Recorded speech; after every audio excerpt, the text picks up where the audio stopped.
Hello friends, welcome to my YouTube channel large animal vet. Field में बहुत सारे animals में डिसीजेस होते हैं। बहुत अलग अलग डिसीज़ हमें फील्ड में देखने को मिलते हैं, जैसे कि बैक्टीरियल अलग है, वायरल है, प्रोटोजोअल है, फंगल है, माइकोप्लाज्मा है, ईस्ट है, प्रियॉन्स है। तो इनमें से कुछ डिसीज़ ऐसे होते हैं जो इंसानों के लिए भी बहुत घातक होते हैं, जिसे हम जूनोटिक डिसीज कहते हैं। तो फील्ड में हम कभी भी किसी डिसीज को डायग्नोज करने के लिए या उसको कंफर्म करने के लिए ज़्यादातर कभी कोई टेस्ट नहीं करते हैं। लेकिन इसका मतलब ये नहीं है कि किसी भी डिसीज को हमें डायग्नोज करने के लिए, यानी कि कंफर्मेटिव डायग्नोसिस के लिए हमें कोई टेस्ट फील्ड में अवेलेबल नहीं है, ऐसा नहीं है।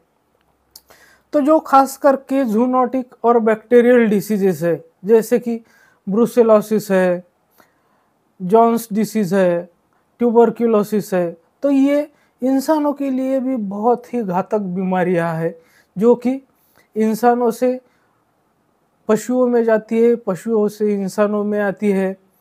तो ये जो डिसीज़ होते हैं, जैसे कि ब्रुसेलोसिस है, ग्लैंडर है हॉर्स में, इसके अलावा जो जॉन्स डिसीज़ है, ट्यूबरक्यूलोसिस है, तो इन डिसीज़ के टेस्ट के बारे में आज हम जानेंगे कि इन 4 डिसीज़ के बारे में, उनके लिए डायग्नोसिस के लिए कौन से टेस्ट अवेलेबल है, उन टेस्ट को किस तरह से किया जाता है, उनकी रीडिंग किस तरह से की जाती है।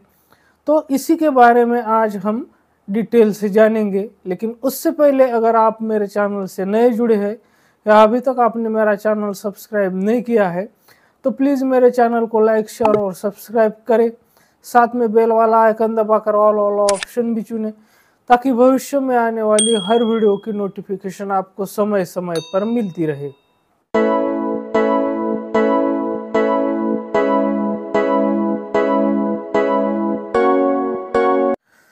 तो सबसे पहले हम बात करते हैं ब्रुसेलोसिस की। तो ब्रुसेलोसिस जो है वो एक बैक्टीरियल डिसीज है, जो कि ब्रुसेला एबोर्टस नाम के बैक्टीरिया से होता है। तो ब्रुसेलोसिस के लिए फील्ड में 2 टेस्ट अवेलेबल्स है। पहली जो टेस्ट है वो है प्लेट एग्लूटिनेशन टेस्ट, और दूसरी जो टेस्ट है वो है मिल्क रिंग टेस्ट, या फिर उसे ABRT के नाम से भी जानते हैं। तो ABRT का मतलब होता है एबोर्टस बैंग रिंग टेस्ट। तो सबसे पहले हम बात करते हैं प्लेट एग्लूटिनेशन टेस्ट जो है, तो उस टेस्ट के बारे में कि वो कैसे की जाती है और उसकी कैसे रीडिंग ली जाती है। तो सबसे पहले हमें क्या करना है कि जो वाइट कलर की टाइल्स मिलती है हमें, तो वो वाइट कलर की टाइल्स हमें लेनी है। उसके बाद में उस पर सीरम सैंपल उस एनिमल का लेना है, जिस एनिमल की हमें टेस्ट करना है, तो उसका सीरम सैंपल हमें चाहिए होता है। तो उस सीरम सैंपल की एक बूंद हमें उस वाइट टाइल्स पर डालनी है। तो उसके बाद हमें क्या करना है, जो वाइट टाइल्स हमने ली उस पर एक ड्रॉप सीरम सैंपल का डाला, तो उसके बाजू में हमें जो एंटीजन होता है, कलर एंटीजन, उसकी एक बूंद उसके बाजू में डालनी है। और जो ब्रूम स्टिक होती है, यानी झाड़ू की एक स्टिक लेनी है हमें, और उस दोनों बूंदों को उस झाड़ू की स्टिक से हमें उस टाइल पे मिलाना है। और उसके बाद उस टाइल्स को 4 मिनट के लिए हमें रोटेट करते रहना है। तो अगर वो जो कलर एंटीजन और सीरम है, तो वहाँ पर अगर क्लम्पिंग हो जाती है, तो इसका मतलब ये है कि वो जो टेस्ट है वो ब्रुसेला के लिए पॉजिटिव है। तो ये हो गई प्लेट एग्लूटिनेशन टेस्ट। तो ब्रुसेलोसिस के लिए दूसरी जो टेस्ट है वो टेस्ट है मिल्क रिंग टेस्ट, या फिर जिसे हम ABRT के नाम से जानते हैं, यानी कि एबोर्टस बैंग रिंग टेस्ट। तो इस टेस्ट में हमें क्या करना है कि एक टेस्ट ट्यूब लेनी है। उस टेस्ट ट्यूब में हमें 2 ml मिल्क लेना है। जिस एनिमल की हमें टेस्ट करनी है, तो उसका 2 ml मिल्क लेना है। फिर 1 ml की जो पिपेट होती है, तो उस पिपेट से कलर एंटीजन लेना है और उसके सिर्फ 2 बूंद, वो जो हमने टेस्ट ट्यूब में 2 ml मिल्क लिया था तो उसमें 2 बूंद कलर एंटीजन के हमें डालने हैं। बाद में क्या करना है कि दोनों हथेलियों के बीच हमें उस टेस्ट ट्यूब को पकड़ना है और उसको रोटेट करना है। उसको रोटेट करते करते हमें उसको अच्छे से मिला लेना है।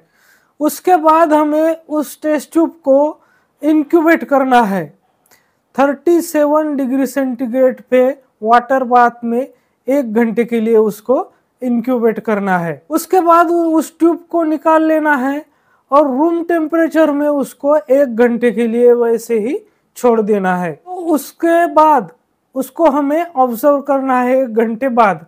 तो उस टेस्ट ट्यूब के जंक्शन पे अगर जो चेरी रेड कलर होता है तो उसका क्रीमी लेयर या फिर चेरी रेड कलर की रिंग उसके जंक्शन पर अगर बन जाती है तो उसका मतलब ये है कि वो एनिमल ब्रुसेलोसिस के लिए पॉजिटिव है। तो अब हम बात करते हैं दूसरे डिसीज की, यानी कि ट्यूबरक्यूलोसिस की। तो ट्यूबरक्यूलोसिस के लिए ट्यूबरक्यूलिन टेस्ट की जाती है और ट्यूबरक्यूलिन टेस्ट जो है वो भी 2 टाइप की होती है। एक होती है सिंगल इंट्राडर्मल टेस्ट और दूसरी होती है डबल इंट्राडर्मल टेस्ट। तो सबसे पहले हम बात करते हैं सिंगल इंट्राडर्मल टेस्ट के बारे में। तो उसके लिए हमें क्या करना है, जो एनिमल की लेफ्ट साइड होती है तो एनिमल के लेफ्ट साइड से उसकी जो गर्दन होती है तो उसके गर्दन के मिडल में लगभग 4 इंच का जो एरिया है तो उसको क्लिप करना होता है। जो हेयर होते हैं उसको क्लिप करना है। उसके बाद में हमें क्या करना है, वो जो स्किन है तो उसको 4 फिंगर और थंब के बीच में अच्छे से फिट पकड़ लेना है। 4 फिंगर और थंब के बीच में जब हम उस स्किन को पकड़कर ऊपर उठाते हैं तो उसमें हमें 0.1 ml जो ट्यूबरक्यूलिन होता है तो उसको इंट्राडर्मली इंजेक्ट करना है।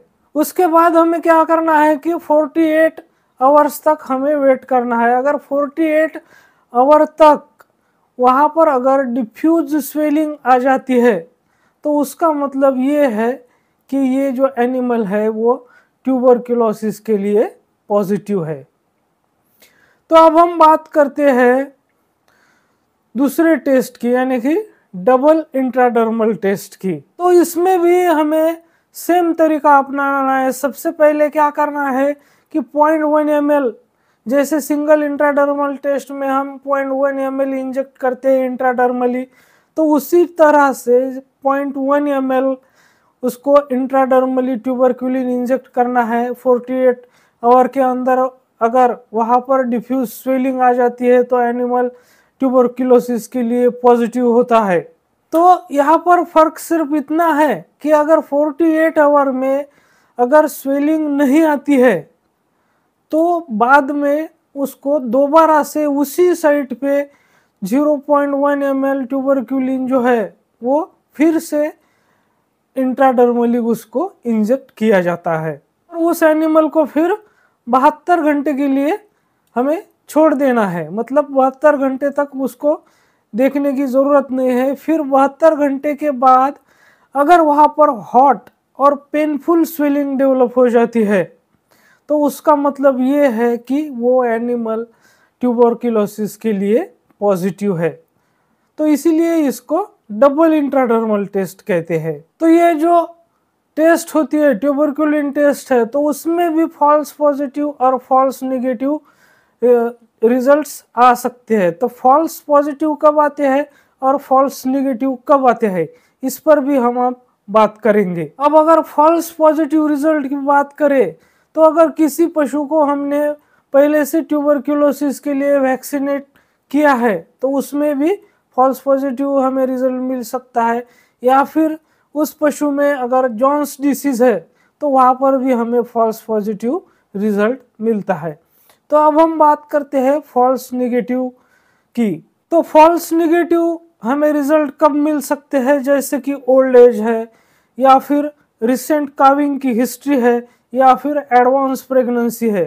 तो इस कंडीशन में हमें फॉल्स नेगेटिव रिजल्ट मिल सकता है। तो इस तरह से ब्रुसेलोसिस और ट्यूबरक्यूलोसिस के लिए टेस्ट किए जाते हैं। और जो ग्लैंडर और जॉन्स डिसीज है तो उसके टेस्ट के बारे में किसी और वीडियो में हम डिस्कस करेंगे, क्योंकि वीडियो बहुत लंबी हो जाएगी। तो ये जो ट्यूबरक्यूलोसिस और ब्रुसेलोसिस है तो इसके जो false positive false negative tuberculosis के लिए कब रिजल्ट आ सकते हैं इसके बारे में भी हमने डिस्कस किया। ब्रुसेलोसिस के लिए जो 2 टेस्ट किए जाते हैं उसके बारे में भी डिस्कस किया। और जो ट्यूबरक्यूलोसिस होता है तो उसके लिए भी जो 2 टेस्ट किए जाते हैं उसके बारे में भी हमने डिस्कस किया है।